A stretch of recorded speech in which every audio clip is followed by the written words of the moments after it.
पैसे देऊ शकतो, अशा प्रकारचं नियोजन आपण करू शकतो. तसं या दोनच्या बाबतीमध्ये आपण सगळ्यांनी केलं पाहिजे.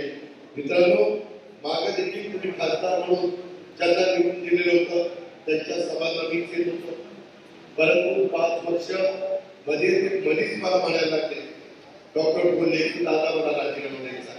माझं काम नाही खासदार, माझं काम, मी सेलिब्रिटी आहे, मी सिनेमामध्ये काम करणारा नट आहे, मी अभिनेता आहे, मी मालिकेमध्ये काम करणारा त्या ठिकाणी कलावंत आहे, मी नाटक करणारा त्या ठिकाणी कलावंत आहे आणि त्याच्यामुळे माझं नुकसान होत आहे, मला राजीनामा द्यायचा.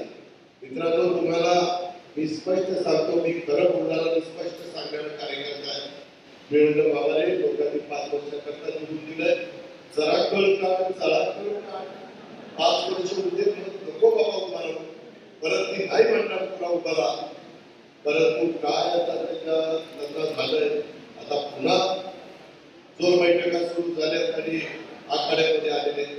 मित्रांनो, बरोबर मी सांगतो ते मला म्हणायचे, दादा मी सेलिब्रिटी आहे, त्यांनी किती संपर्क ठेवला आपल्याला माहिती आहे, ते किती अवेलेबल व्हायचे ते आपल्याला माहिती आहे. त्यांना अनेकदा त्यांच्या ज्या सिरियल असायच्या त्याच्या संदर्भात शूटिंग असायचं, त्याच्यावर त्यांना मुंबईला जाऊन टाकायचं.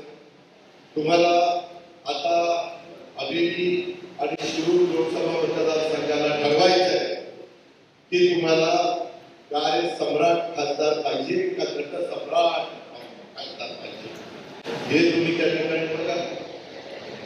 मित्रांनो, मागच्या काळामध्ये खरोखर शिवाजीरावांनी काम केलेलं आहे,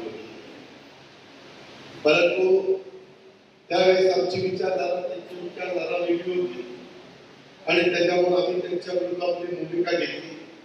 परंतु